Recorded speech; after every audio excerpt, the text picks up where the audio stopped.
Vengeance!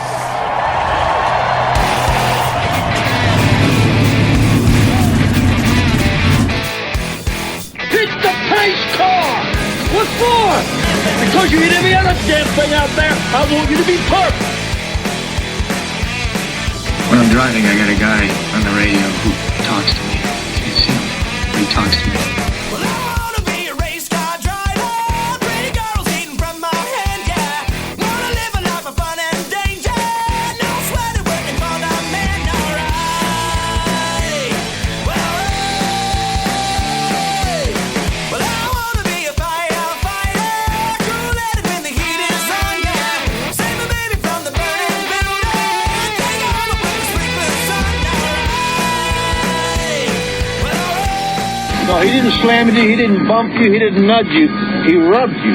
And rubbing, son, is racing. Hey, race fans, welcome to the Hoobazoo Radio Network and welcome to Drafting the Circuits. My name is Frank Santoroski. I'll be your host for the next hour as we go over this past weekend in racing and preview the next couple weeks. Joining me in the studio are Mr. Gray Warren and Mr. Richard Youden. Fellas, how we doing tonight? Very good, thank you. Good weekend of racing. All the major series we're in. We had Indycars at Road America. Alexander putting on a road racing clinic. Nobody could come close. The Cup cars were out in Sonoma for their first road race of the year. At the end of the day, it was Martin Truex taking the win. I believe that's his second consecutive Sonoma win. Is that correct, Gray? Let me see. Truex won last year, right? Third. It's his third win and his second in a row, but his third win. I think he won out there a year. It's been maybe 2 years ago, probably. So he's won like 3 out of the last maybe 5 out there, something like that. Yeah, he's absolutely shown that he knows his way around Sonoma. Yeah. And then Formula One was in France at the dizzying spirograph of a circuit. And once again, Mercedes won too. Lewis Hamilton taking the win there. We'll talk about Sonoma later. We'll talk about France later. But hey, let's talk about Road America. One of the classic road courses just in the country, in the world. I mean, it's a beautiful place. It's the landscaping is beautiful, the greenery, the trees. It's a wonderful place to watch a race. It's a 4-mile circuit. And Alexander Rossi started from second place, took the lead from Colton Herta, who was the youngest pole sitter in IndyCar history, and never looked back after taking the lead on lap 1. Rossi led 54 of 55 laps, only allowing Graham Rahal to grab one lap in the lead during a pit stop exchange. So Rossi was untouchable all day. Behind Rossi, there was a lot of action. So Richard, you had a chance to watch some of this. You got to see Scott Dixon spin on the opening lap and go all the way down to last place. He did, didn't he? Yeah, he was a little bit lucky there. He got taken out by was it Ryan Hunter-Ray that clipped him there at Yep, Ryan Hunter-Ray, yep. Turn 5, I think it was. But that was sort of classic Dixon, wasn't it?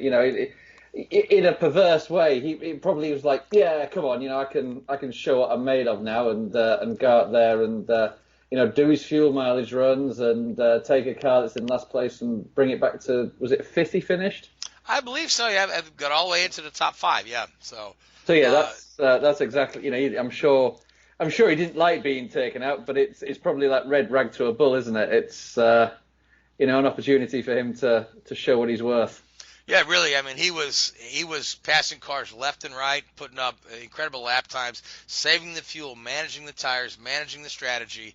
And we've seen Dixon do this before. There was a couple of years ago at Mid-Ohio, he dropped all the way to last and ended up winning by the end of the day. And again, this type of circuit suits Dixon's style.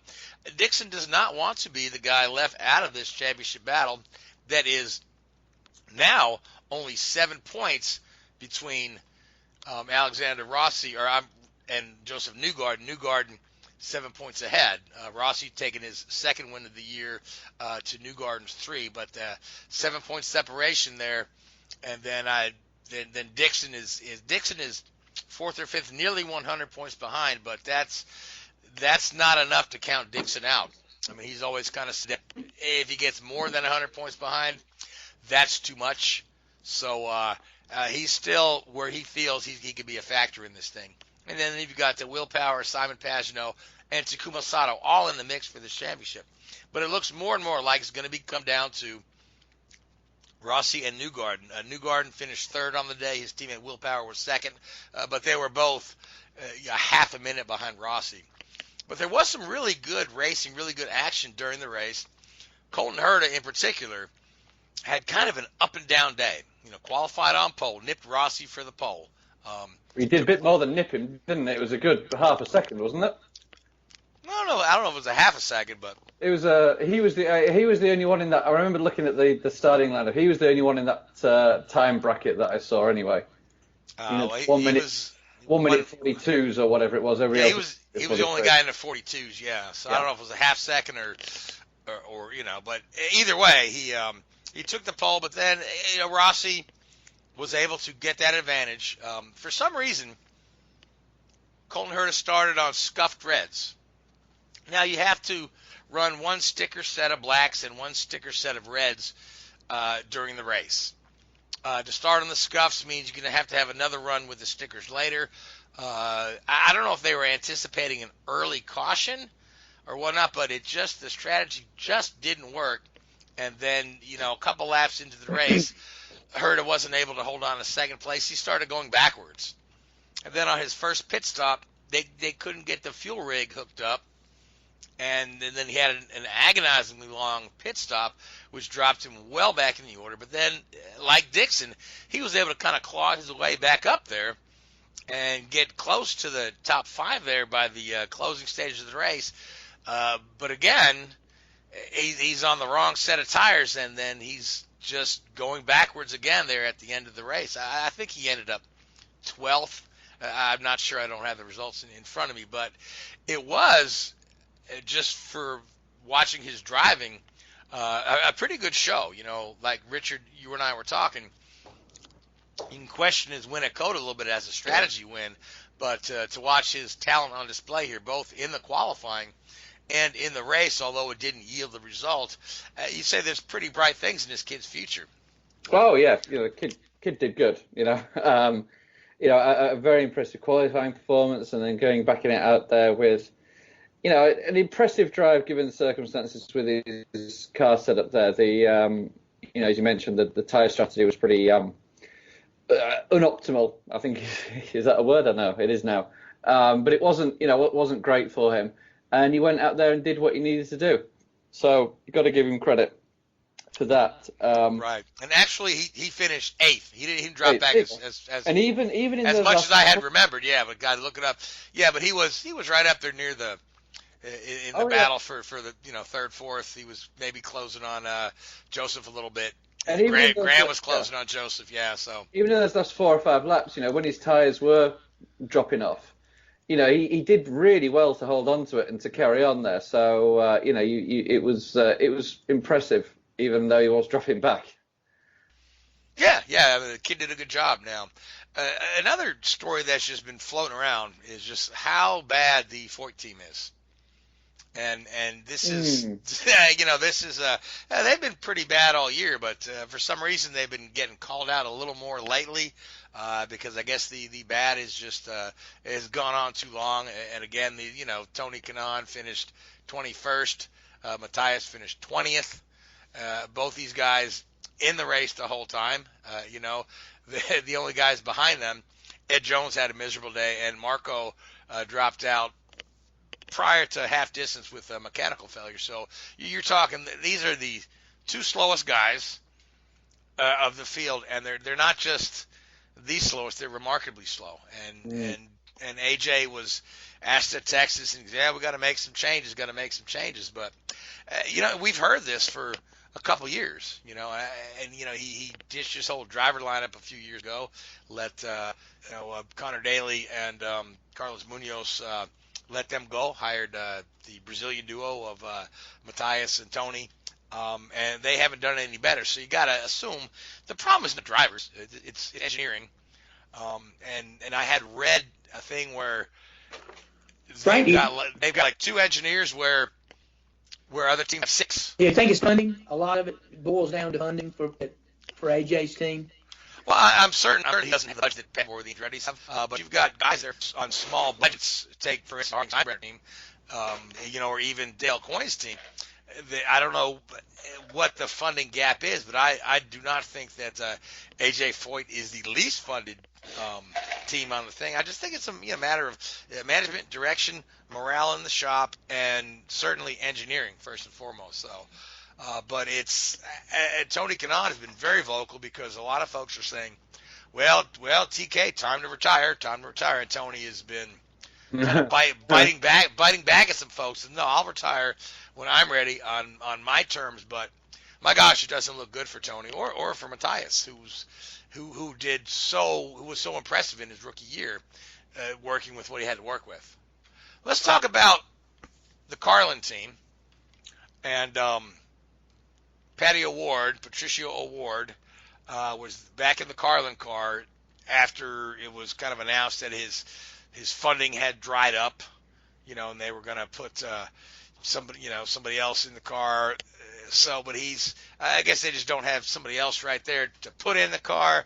So he's in there, but he's also a Red Bull Junior team. Red Bull has made it very well known that they have no interest in funding his IndyCar ride, and all of O'Ward's money dried up in Indianapolis. So they are, however, interested in funding him in a Formula 2 ride. So Richard, you know a little bit about this. Pato's going to run a Formula 2 race this coming weekend. Yeah, he's going to MP Motorsport, who are a team that Jordan King drives for, who was the former Ed Carpenter Racing driver, so he'll be familiar to that team's at least familiar to some of the IndyCar fans out through Jordan King. It'll be fascinating to see how it gets on. It really will. It's a big step up. It's definitely not necessarily in terms of machinery, but in terms of publicity, I think is probably the right word to look at it in terms of. There'll be a lot of eyes on him there, especially being part of the Red Bull Junior setup, to go out there and compete on a stage where the Red Bull bigwigs, if you like, are watching and paying attention to what you're doing. So there'll be pressure on the kid, but I don't doubt for 1 minute that he'll be able to step up and do the business there this weekend. You don't doubt that he will, or you doubt that he will? He'll go there and he'll do well. I think he's got talent, that kid. I really do. I think he'll go and give a very, very good account of himself. Yeah, certainly. The kid has talent, and a lot of folks would like to see him remain in IndyCar. And the biggest thing, folks are like, why how come this Red Bull Junior team does not result in him staying in IndyCar? Well, I mean, the answer is simple. Red Bull is looking for people to put into their Formula One program. Yeah. IndyCar, in its current format, as much as I love IndyCar, is not a stepping stone to Formula One. Now, back in the 90s, it was. Back in the 90s, a kart championship, kart championship was a legitimate springboard into Formula One. Look at Michael Andretti, Montoya, Zanardi, Cristiano D'Amato, Sebastian Bourdais, but the cars were much more similar. The kart cars and the Formula One cars were much more similar to one another than the current Indy cars and Formula One cars are now. Mm-hmm. So, I mean, it only makes sense that Red Bull is really not interested in keeping him in an Indy car as much as IndyCar fans would love to see that. Their investment in him is to eventually get him to reserve driver with Red Bull or in a Toro Rosso car. Am I correct in assuming that? I think that would be a fair assumption. I think if he goes there and does well, it wouldn't be beyond the realms of possibility to see him in a Toro Rosso next year. But I think one of the reasons they're doing it is he's obviously come in very well in Indy Lights. He's done well in the races he's run for Carlin and the other teams that he's driven for in IndyCar. But this is for want of a better word, a known quantity for the Dieter Matterschmitz and the like, and it gives them an opportunity to sort of see him firsthand, and they're obviously going to be at that race as well. So it'll be an opportunity for them to really get a feel for what the kid's capable of, rather than just reading something on the internet. Oh, for sure, yeah. I'm Now, sure Richard, that's not how Red Bull go about picking their drivers, but I would hope not, but you never know. The internet is powerful. So, but now I'm correct in my statement that Formula 2 has a lot less inequity than Formula 1. Formula 2 is pretty close to a spec series, right? Correct. All the teams have very similar equipment. they're a Delaris chassis with a Renault engine. The technology, it's a normal V8, I believe. There's no concept of hybrid systems or anything like that. They do have DRS. It's a pretty good series, actually. It's quite entertaining. It's almost like what you want Formula One to be, really. They run 2 races each weekend. They run a sprint race and a feature race. The feature race, you have a pit stop thrown in there. And I believe it's the same as Formula One. You have to run 2 sets of tyre, or 2 different compound tyres. And then the sprint races are reverse grid based on the top 8. So if you finish 8th in the feature race, you'll start on pole in the sprint race. And it's a great series. I mean, you see so many good guys come through there, and there's not many F2 championship winners that don't, or GP2 winners as it used to be in the past, that don't go on and be really competitive in Formula One. So who are some? I'll be honest with you. I don't follow Formula 2 a lot. Mm-hmm. It's rarely televised in the U.S., but for some reason, MAV TV, I can watch Formula 4 races all the time. Yeah. Which are actually really fun to watch as well. So who are some of the recent Formula 2 champions that we see in Formula 1 now? And I know it used to be GP2. Yeah, a couple of years ago you had Charles Leclerc won it. George Russell won it last year with Lando Norris coming second and Alexander Albon coming third. I know Hamilton's won it when it was GP2. Rosberg won it when it was GP2. I'm trying to think the last Gasly won it. I'm trying to think the Giovinazzi's been it there. I'm trying to think the last guy to win it and not have a regular Formula One drive. Van Dorn won it. I'm just going through the list here. But, basically, if you win that, you fast track. Julian Palmer is probably the most recent driver who's been, when it's come to Formula One. Julian Palmer, yeah, he was with Renault for a while, correct? Okay, here we go. Fabio Lima won it. Okay, see, I've never heard of him. 2013, and what's he done since then? He was a test driver for Manor in 2015, and that's it. He hasn't done anything since. Done a bit of Formula E, but no, he pretty much retired now. And he's only 30. All right. But anyway. So there you go. Other than that one guy. Oh yeah, if you can go in there and can compete, and it helps again because your face is out there. You're the big guys, the team bosses. They're sat on the pit wall getting ready for the Formula One race. They just have to look over and see what's going on, and they'll pick you up. So, do you feel like that Pato O'Ward, because you had said something about maybe getting into a Toro Rosso next year, do you think he needs like a full year in Formula 2, or do you think they'll get him in a Formula 1 car that quick? Because honestly, the kid's he did well in Indy Lights. He's got less than a half season of IndyCar behind him. I mean, he sat out a few, missed the 500, so he doesn't have tons of experience or tons of results. I don't, there's so many guys in that Red Bull Junior program. You think they'd drop him right into a Toro Rosso, or you think they'd put him in a full season of F2 next year? I don't know how much sway they have over his career. Obviously, he's got a lot of input into, he's got a contract, I believe, with some of the IndyCar teams for the remainder of this year. But then you look at what they're doing. Do they turn around? I mean, this is a one-race deal to replace a driver that's been suspended. If he goes out here and does well, do they shoehorn him into another seat for the rest of the year? I don't know. Or do they turn around and give him a full, F2 season next year with a look to a Toro Rosso drive in 2021? Who knows?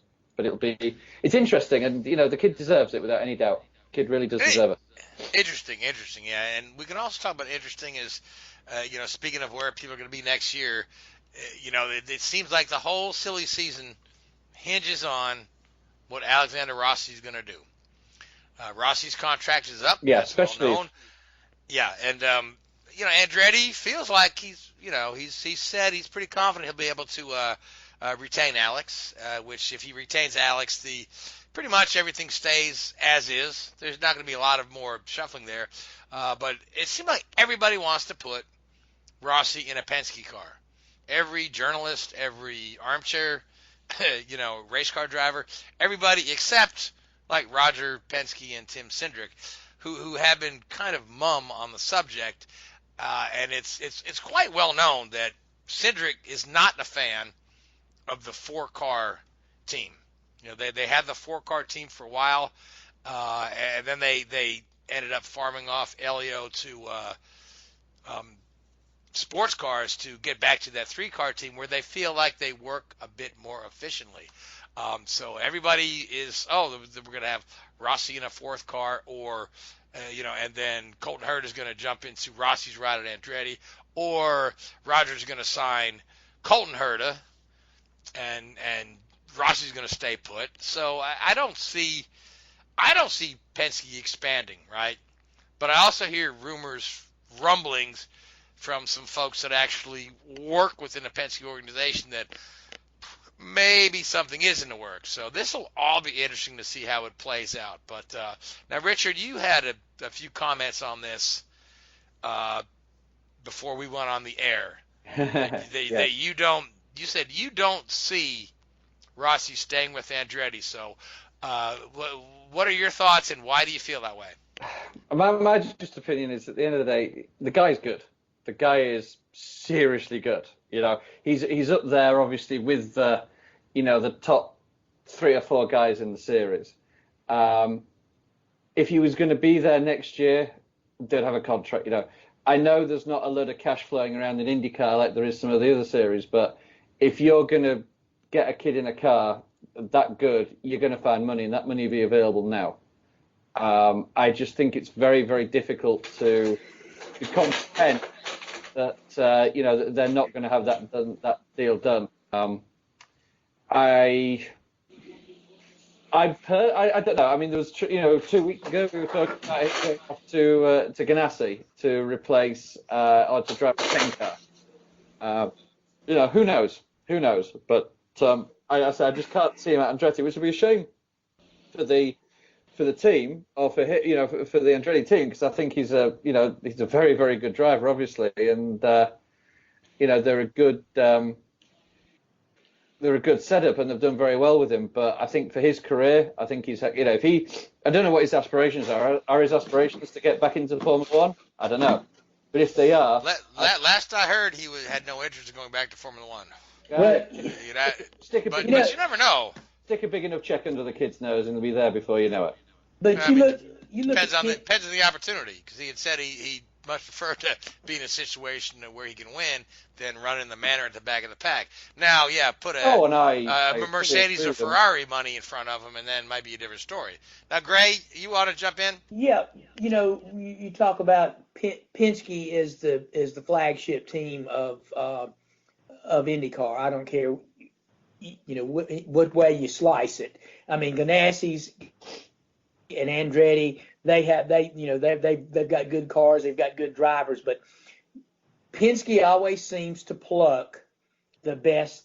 Look at Newgarden. Newgarden was a hot topic coming along. He was winning races for the team he was with previously, and who comes along and plucks him? Penske gets him, and he immediately pays dividends for Penske. I think the same thing. It's kind of like Penske is the measuring stick in IndyCar, and I think, I don't know whether secretly all those guys covet a Penske ride, at some point in their career. I would say that would be the case, but I think I wouldn't be surprised to see Rossi end up in a Penske car at some point in his career. And as far as him going back to Formula One, not unless he gets one of the top rides. And I'm talking, and those are very few and far between. Why would you want to go back to Formula One where you're racing for fourth on back? You know, Exactly. It's the same cars, the same teams fight for the podium each week. Every once in a while, somebody will get in and get a third place or something, you know. But basically, the rest of those guys are running for table scraps. Apart from 10 times the salary, I can't imagine why you'd want to do it. Yeah, well, right. I mean, well, yeah, but right, I mean, the salary. It's got to be the money because you're not going to win, obviously. You know, and I think trading checkered flags for salary. Who knows? I mean, you come over in the States and you're going to be in a competitive ride. You know that every week in and week out, you're going to have a shot to win the race, and you can market yourself and write your own ticket. Obviously, you're not going to make the that huge money in Formula One, but still, again, you can parlay it and make a really nice living. It sets up several generations of your family. Racing in the States. Certainly. Oh, for sure. For sure, yeah. So I'd hate to think that Rossi is motivated by money, but then again, aren't we all? And it's going to come down to who offers him the best deal, and if Penske can swing it, and we know Roger can. Roger has funded cars out of his pocket before. You recall Will Power, his first ride with Penske was in a bright yellow Penske truck leasing was a sponsor before they brought Verizon on. You got to think that Honda is really fond of Rossi too, and maybe Honda will chip in to keep him there with Andretti. But then again, there's another underlying rumor that Michael may be being courted by Chevrolet once again. And this I just heard wind of over the last couple of days. So we'll just have to see how it all plays out. But for Rossi's part right now, when anybody asks him, he says it's all out of his hands. Matter of fact, he told a reporter the other day it's in God's hands, which is that's a real non-answer right there. But he wants to focus on winning his first championship, and without the distraction of what he's doing next year. So. Unless Mercedes or Ferrari give you the call, what's the point? What's the point? I mean, you can say, yeah, we're going to pay you this enormous salary, and you go sign with Alfa Romeo or and you don't have a chance in hell of winning the race, but you're going to get out there and you're going to make laps every Grand Prix, and you're going to get try to race for somewhere from 4th through 12th. And you would gauge your success based on that. I just think, someone truly competitive as Rossi comes out, as he projects himself, he'd rather be in a car that he can actually drive to the front and win races.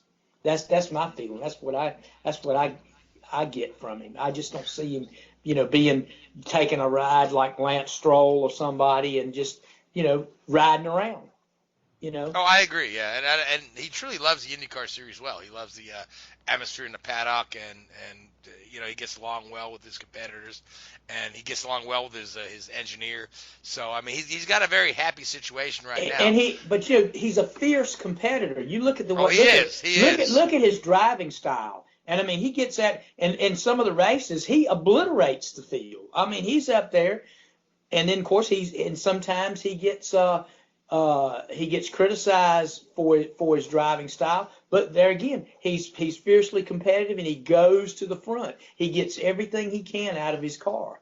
And I think basically, you can go to Formula One and get everything you can out of a 10th place car and maybe – make it an 8th place car or 7th place car, but still, what's it going to get? You're not doing anything for yourself unless you get the phone call from Mercedes or Ferrari. There you go. Now, speaking of Mercedes and Ferrari, we did have a Formula One race at Circuit Paul Ricard. Now, Richard, the Formula One has been accused of being boring, but for some reason, this particular race has got everyone up in arms about how boring it was. I mean, we've seen some boring races. We've seen some boring seasons. We've seen one-team domination in the past, but it just seemed like this particular weekend, everything came to a head, and everybody was just, I'm talking fans and whatnot, and just media. They said this race was just throw it away, so boring, and a lot of people said, I'm done with F1. So what was it about the race here at Paul Ricard that really broke the camel's back? Hamilton dominated, But that's nothing new. No, of course not. But that was fundamentally what it was, I think. He was dominant, and people don't like to watch that. They want a bit of entertainment, they want a bit of excitement, and on the back of a pretty entertaining, Canadian Grand Prix where I believe Vettel should have won that. It's difficult to, to sort of get that excitement back about it. I agree. Yeah. So one of the things that NASCAR and IndyCar build their racing on is there is more parity in those series than there is Formula One, without a doubt, and that lends itself to more on-track action. When you have green flag passes, when guys aren't passing one another in the pits, but actually going wheel to wheel, like you see in IndyCar and stock car racing in NASCAR, where the guys actually make passes for the lead during the course of competition. That is what excites the fans, and that is what Formula One has lacked for a long, long time. Basically. Although the ironic thing was, sorry, just to interrupt you there, Greg. Yeah, go ahead. Last year, the French Grand Prix had more passes than any other race. Right. Oh, I think it was third on the list. Sorry, third on the list. So it's like it's not, You're talking about passes throughout the field. Yes. For sure. Right. And they did show some shots Sunday. Back in the pack, and we're talking guys racing from 7th, 8th, 9th, 10th, 11th, 12th. Those guys were mixing it up back there. They were running close together and wheel to wheel and everything, but you don't see a lot of that because the focus again is on the guys up front and running for the win. And once those top 5 or 6 cars stretch out, you're going to have to look back further in the field to see quality passes, or what I would call quality passes for position and whatnot. But from the top third of the field, they're non-existent. No, true. No, you're very true. Because Go ahead. No, it's just the general makeup of it. I mean, there's nothing you can do about it. Right, it's just the nature of the beast. You have, we talked about this, many times. You put the fastest car at the front and the slowest car at the back, and you expect something to be different. No. It's the nature of it's just the nature of the beast, and the cars are so they're technological marvels, and basically, you can't fault the teams, that come to the racetrack and prepare and have the budget to prepare to come and do the very best they can. They don't care if the race is boring. They're there for one thing and one thing only. They don't care, it doesn't matter to them. I'm sure Lewis Hamilton didn't care if anybody even got close to him. All he wanted to do was check out and get to the checkered flag first. And I mean, they don't care really what they do in their job. Exactly, yeah. Now, Richard, there a lot of folks are calling for they need to do something to fix Formula One. Yeah. What would be, because there's, new rules coming up. I think this is the 2021 rules package is delayed now. Well, until the end of the year. I mean, it's not an outright delay. Right, but they've not announced anything yet. But do you feel like a spending cap would be a way to kind of, because we've seen these, budget caps in stick and ball sports where they try to get some equity around there. But I was looking I was looking at some numbers today, and it said say 450 million pounds a year spent by Mercedes and Ferrari compared to then I think Red Bull is 300 and some million. But these guys down, your Haas and Williams and Force India are all about spending 120 to 150 million pounds. So that's huge inequity. Yeah. So does a spending cap work? Let me throw something out there, and then Richard can address this well too. I heard a thing the other night on radio, and it was comparing the 4 major soccer leagues in Europe, and there's no spending cap. There's nothing like we have in American sports where you have a salary cap. Like the NFL, baseball, professional baseball, professional basketball. Over in those 4 leagues, and Richard can speak to this, they have been dominated by the same teams, same couple of teams, all 4 of those leagues for the last 2 decades. Several of them have only had 1 or 2 winners. To a greater extent, yeah. Yeah, right, because they outspend everybody and they're wealthy teams, and they don't have to worry about a salary cap. They go and get the players they want, and that shows up in their success. Conversely, when you compare that to the NFL, the NBA, and Major League Baseball, where there is that, you see more parity over the course of time, and you see more teams. Obviously, people say, you got New England Patriots. Yeah, they've won 6 championships, but it's taken them 20-plus years to do it. But the other thing about the Patriots that's interesting, I know we're not a football show, is that Tom Brady is actually one of the... He's the 13th highest paid quarterback. Right, because he allows the team to... He'd rather win than be the highest paid guy in the league exactly. to allow the team. So you've got a little give and take there. But he does that within the framework of the salary cap. Of the salary cap. Right. But what I'm saying is, the reason I threw out the soccer leagues, because they don't have a salary cap, and they're dominated by all 4 of those leagues are pretty much dominated, or have been over the last decade or 2, by the same teams. Same thing applies in Formula One. Absolutely. Where Mercedes and Ferrari and I guess Red Bull would be the next guy that they can throw all the money that they want and can get into that. I don't know if salary cap would be the answer. There's so many ways around that, but I'll let Richard speak to that. Yeah, I mean on the football or soccer or whatever you want to call it side of things.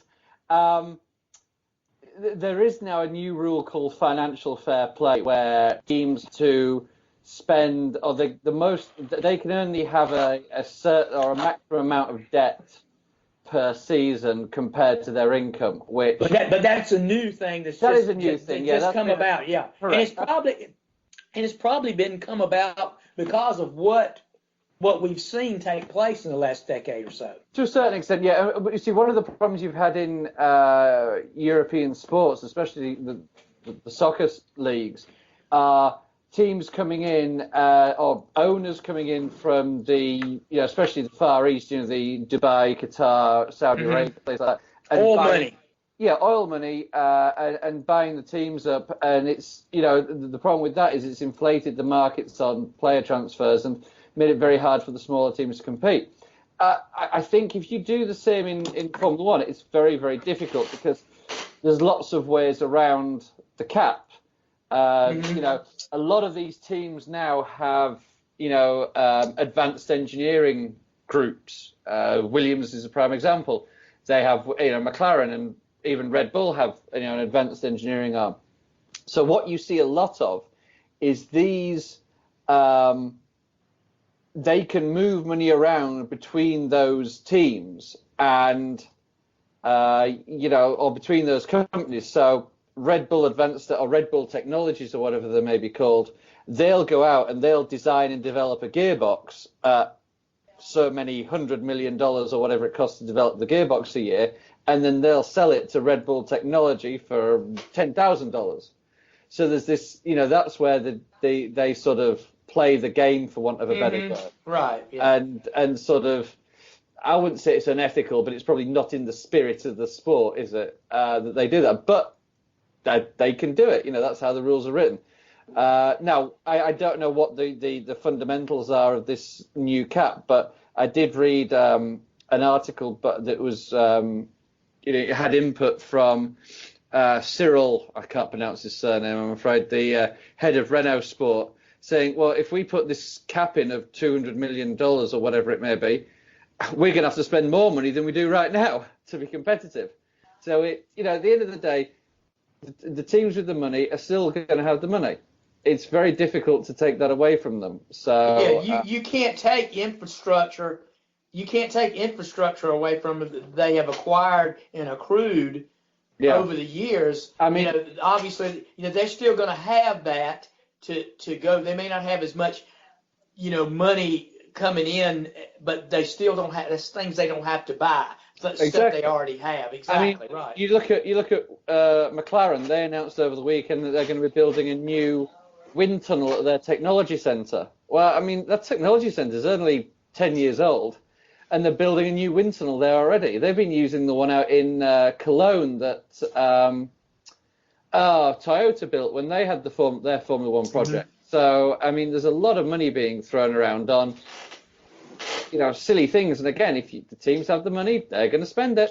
Mm-hmm. All right, so beyond a spending cap, what else can be done to quote unquote fix Formula One, make it a little more competitive? Because what you don't want to do is to go ahead and make it a spec series. Everybody has to run this, because I agree with that. That takes the heart and soul out of Formula One, where you build your own car and show up at the track, which has been the appeal of Formula One. Exactly. So, well, to my mind, you go back to 2012 when 7 different drivers, or maybe 7 different drivers won the first 7 races. And what was the key to that? It was the tires. The tires were unpredictable. Degradation. The operating window of the tire was so small that teams weren't getting the tires turned on, for want of a better word, in the operating range. So I think you've got to look at that. What can you do on the tire side to to sort of even the playing field a little bit. You don't want it to be a lottery, you don't want it to be silly, but you want to get away from these one-stop races for a start. You want to have. I mean, is there anything wrong with having a 3-stop race, even a 4-stop race? Goodness, say why not? Why is that so bad? Let them go out there and do that. I would, I'd love to see that. I think that's an area they do need to work on. The teams have too much tire data, so. Don't give them tire data. Right, exactly. I don't know how you do it and make it fair without it being a lottery, because at the end of the day, you don't want it to be. You don't want every race to be like Daytona 500. And you think that too. We've seen it in NASCAR too. Tires have been an issue over the years, but it would give it a more of an accordion. The fields would have a more of an accordion effect. You would have to go to tire management. You would see guys coming and going throughout the race. You would see guys get out front, and then other guys chase them down on fresher tires. Actually, and that might add to the competition. And this is part of it. There already is tire management, and that's half the problem. So what do you do with that tire management? Do you have it set up so that, I think the best way to do it is have it so that when the tires, what's the phrase they use, fall off the cliff. Yeah. When the tires give in, they give in. Make it so that you can do, 1 minute 25, 1 minute 25, 1 minute 25, 1 minute 32. Oh, okay, now I need to come in and change. You lose that predictability of it, because, you listen to them. It's all about managing the tires and staying in that temperature window.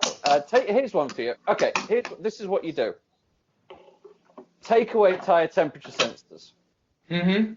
Because the drivers have it on the dash. They know exactly the temperature of their tires. Yes. They'll know the temperature of the tires at 16 different points on that tire surface. Right. believe it or not. It's ridiculous. Right. But take that away from them. So then they're going on feel. Because, at the start of the race, they're getting the tyre into a window. When, you should be able to feel that window. Right. You're right. And take some of that live telemetry that they use. They still have the technology, but just take away the live telemetry that gives the driver has to make decisions, in the car rather than have the computer tell him what he needs to do. He needs to take that input that he's feeling transmitted through the seat of his pants and through his hands on the steering wheel and make those decisions rather than have them say, well, yeah, your tire temperatures are showing up. You need to do this or do that. No. Yeah, I agree 100%. That would be a step in the right direction. Yeah, so let's throw this out, okay? Because there's a couple other news stories from this past week where I guess Roman Grosjean had said that Formula One cars are just too easy to drive, and I guess Will Power had to throw his 2 cents in and say that yes. Is this the same Will Power that drives IndyCar? Right, and Will Power said Indy cars are much more difficult to drive. So, I mean, do we need to take some of those driver aids away from Formula One, make the cars a little more difficult to drive? Because even, there were a lot. Even Lewis Hamilton chimed in and said, "Yeah, relatively speaking, the Formula One car is easy to drive." And if you watch the videos that were posted up on some of the articles, where you're looking at the IndyCar driver just sawing away at the wheel, and Hamilton's got one hand on the wheel and elbow out the window, cruise to a lap 14 seconds faster at Coda. Do you think that putting more of this in the driver's hands, which falls right into what you guys talking about, the tire sensors, would spice up the competition some, or do you feel like there would still be a lot of inequity with the manufacturers? The cream's going to rise to the top, no doubt about it. But but you've got, like I say, right now you've got very talented guys in cars that'll never see the front of the field. I don't think you can take power steering away from them because I'm not talking about power steering, but what do you want? Do you want a car, this concept of being easy to drive? I mean, the reason they're easy to drive, and this isn't saying that the IndyCar guys don't do this, it's the level which the drivers are pushing themselves to on such a regular basis. They become trained to it. So I think it's difficult to do a comparison between the two series. Well, I think Alonso said it best, when he came to Indy a couple of years ago. He said that the driver was a more integral part of the Indy car than he was in Formula One, and that the cars were more difficult to drive than the car. But I mean, that's technology. That's the technology that they put in IndyCar. Look at the wings. Yeah. Oh yeah. And goodness gracious. When you've got all that downforce, the cars are gonna be like they're on rails. Yeah, but you look at what they did a few years ago. They said, right, we're gonna basically, if you run a full car in a wind tunnel, that's one of your aero test days, which you're limited to under the new regulations. Mm-hmm. So then the teams turned around and said, okay, well, you're taking our wind tunnel away from us. Okay, we're going to go out and we're going to spend X $100 million on supercomputers to do CFD, analysis on the car performance instead. So, no matter what toy you take away from them, they're going to find another toy to play with. Sure. The only way you're going to avoid that is in a spec series, and that's just not going to happen. Yeah, we don't want Formula One to become a spec series. Well, spec series. But as I looking back at some of my fondest memories of Formula One is when you had more or less a spec engine. When the bulk of the field was all running the same Cosworth engine. Aside from you had the Renault, the Ferrari, and the Alfa Romeo, but it was more in the constructors' hands. And then during the turbo era, you had all these different engines that were relatively evenly matched, but it still was kind of more on the constructor of the car. If you recall, '82, I think '82 had 11 different winners. And the guy who won the championship didn't even win one of the races. Is that correct? No, he won. He won one. Was it? I thought Keke didn't win a race that year. No, he won. Yeah, he won. He won Okay. a race. Yeah, he won a race. Yeah, but there was so much more parity there, and I think part of that was due to the fact that the turbos were new for everybody. Everybody was kind of on the same level playing field, and I don't think we had the inequity, the budget inequity that we see today. So there's no simple answer to it. But at the end of the day, let me ask you both this question before we move on and talk about the NASCAR race. What do you think drives the fan to the track? The technology of the car, or the drivers, and the drivers' personalities and the drivers' skill? Because I think it's either. I think it's the atmosphere. I think it's the event. I think it's being there. Mm-hmm. Okay, I don't, all right. You could. That's fair. Yeah. You could watch, snails. Snails race out there, and people are going to watch it because it's entertaining. Yeah, it's the. I think Richard's right a lot. It's the atmosphere. Same thing applies at all motorsports. Even in the States. I think Formula One is a one-off event. They come to your town once a year, every year. So you go out and see it. The true fan does. I think over in Europe there's more of a sense of nationalism than exists in the States here. I mean, because we run them. It's all in the United States. But when you go over there, because you see it with the flags and stuff in the stands and all that, and the drivers coming from different countries, I think that has an allure in itself for Formula One. And I think too the car guys, they're still into the technology of it. I don't care if Lewis Hamilton goes out and wins by 25 seconds. There's guys that go to see the Ferraris. There's guys that go to see the Williams, the Alfa Romeos and the McLarens and whatnot, and get off on the technology and watching those guys do it, because those guys, like Richard said, they are trained to do it, and they're giving it all they got, and they are among the best in the world at what they do, and I marvel at just watching them drive those cars around those tracks. So yeah, I think still you're going to have a thing, but the competition could be better and bring the novice fan into the fold. All right, so I can conclude from our conversation that none of us know effectively how to fix F1. Yep. I think Richard's got some really good ideas. I mean, Richard's got some really good ideas. Yep, yes he does. Yeah. So, but anyway, so Richard, we're racing in Hungary next weekend, or Austria. Yes, which back in the day was the same thing, but anyway, that's a different story. Well, yeah, during the war, yeah. So yeah. Austria, Hungary, yeah. Yep. So. No, that's. I think that's how I got it mixed up. So let's let's go ahead and make a pick for Austria, which is Niki Lauda's home country. It is, yeah. That'll be an emotional race for some of those guys. I think Mercedes guys for sure. I keep saying this, but Bottas has got to do something this weekend. And he's quick around there. Even when he was at Williams, he had a couple of really, really strong results out there. So I hope he can do it just to keep it interesting. Just keep the pressure on Lewis. Yeah, exactly. And because it's going to come down to them too. I mean, Ferrari are out of it. But saying that, Austria is a power circuit, and maybe this is where Ferrari can, similar to Canada in many ways. There's 3 or 4 medium stroke long, straights there, and you can slam on the anchors there and make some passes.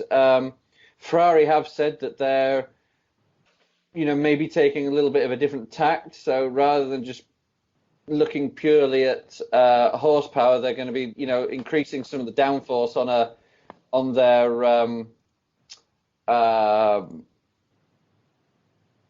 the faster circuits to maybe sort of, they may not be as fast in a straight line, but it'll get better aero grip. So it's a bit of a, that's like car setup 101 really. But anyway, okay, I'm not going to question them. Okay, so your pick is Valtteri. I think so, yeah. Okay, Gray. Lewis, no brainer. Oh, you see, this is the one time y'all didn't leave me Lewis, because Yeah. I get Lewis every week. So Yeah. that leaves me Charles Leclerc, just for fun. So we've got about 5 minutes left, and there was a NASCAR race up at Sonoma that we need to address, and then we need to make some picks for NASCAR. So when I started watching the race, we had the Hendricks cars up front, which was good. They were all doing well, but by the end of the day, the usual suspects who've won the bulk of the races this year, Kyle Busch and Martin Truex, and I think the score is Truex 4, Kyle 3 right now. If No, I'm not Kyle's mistaken. got 4 as well. So Kyle's 4, is it 4 and 4 or 4 and 5? 4 and 4. 4 and 4. Okay, Right. so I don't have it in front of me. So, but yeah, great. Take us through it here in a couple of minutes. It's kind of funny. Usually Richard gets stuck with no time at the end, and Gray, it's your turn. That's okay. Of course, the Cup cars win Sonoma for the first road course race of the year.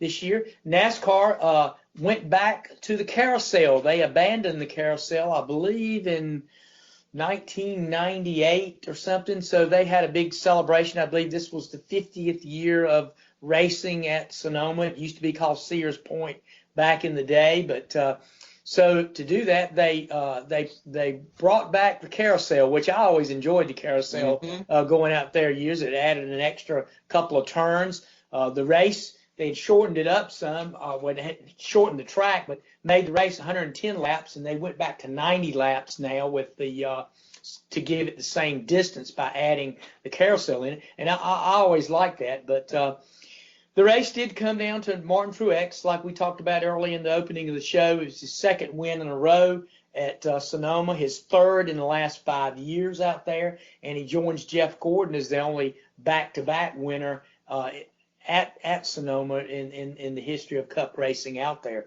The race started off with Larson on the pole. I believe he's another streaky guy. This may have been his third consecutive pole out there at Sonoma, and he gets around the place pretty good. I believe that's correct. He never seems to be able to get the finish that he needs to get. But there was strong runs by the Hendrick cars. William Byron and Chase Elliott were started near the front and ran near the front. But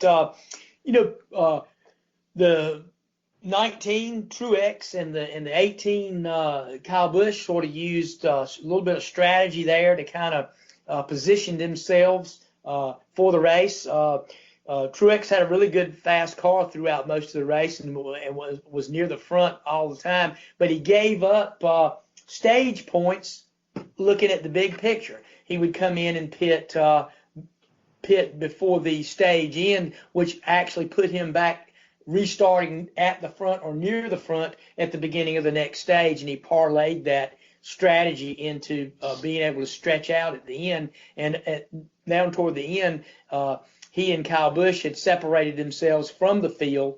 I think with 27 laps to go, Truex came down pit road. He pitted, and there was only a second and a half difference between him and Kyle Busch at that time. The general thinking was that the 18 should have followed the 19 down pit road. He did not. He stayed out on the track for 3 additional laps before he made his pit stop, and when he come back out on the track with 24 laps to go, he was some 8 seconds behind Truex. Well, that started a charge. He had 3 laps fresher tires, and he charged through and cut that 8-second deficit down to about a second and a half with just a handful of laps to go. But Truex had been there again. We'll talk about managing tires. He had kind of saved a little bit for the end there and was able to hold Kyle at bay and win the race. So Colburn and Truex played their cards right, played their strategy right, and ended up. And part of that was, there were no cautions in the race other than the ends of the stages. So that kind of played into their hands and allowed them to use their track position and their pit strategy to build up a pretty much insurmountable lead. And they were able to parlay that into a win. Yeah, it was a great performance by Truex and the Gibbs team in general. But we've got less than a minute left. But I just do want to mention that the one other thing at Sonoma, where there were a couple of tribute cars out there to Darrell Waltrip, and this was the last race on Fox for this year, which means it's the last race that Darrell Waltrip had called as a broadcaster. So a lot of nice tributes from Darrell, and I'll miss the guy in the booth. I always thought that the boogity boogity boogity was a little corny, but it always kind of let you know the race was starting. So Darrell, I want to just wish Darrell the best in his retirement, and he's meant a lot to the sport. He did. Both as a racer and a broadcaster. So Gray, you got about 2 seconds to chime in, and then we're going to have to get off the air. Well, I still kind of feel that Darrell was kind of pushed aside, but Darrell always ended up with a lot of a good insight into the race. He's a 3-time Cup champion with 80-some victories in the sport, so he had a lot to offer, a lot of knowledge, and we're going to miss that in the booth. Absolutely right. We're going to miss that in the booth. Yep. So we wish him well. I don't know who's replacing him next year. Nobody yet, and it may not. Nobody yet. There may not be a replacement. How do you replace a legend? So anyway, but we are out of time. So I want to thank you, Gray. I want to thank you, Richard. I want to thank the Hoobazoo Radio Network, and I want to thank iHeartRadio and Spreaker, and I want to thank all you folks that listen to us week in and week out. And my gosh, Gray, where are we racing next week? Chicago. All right, pick for Chicago. Fast. Harvick's finally going to get his first win of the year. All right, Richard. Larson. All right, that gives me Logano. So, okay, with that, we're out. Folks, have a good night. Thank you so much. WHOOBAZOO, that's Hoobazoo.com.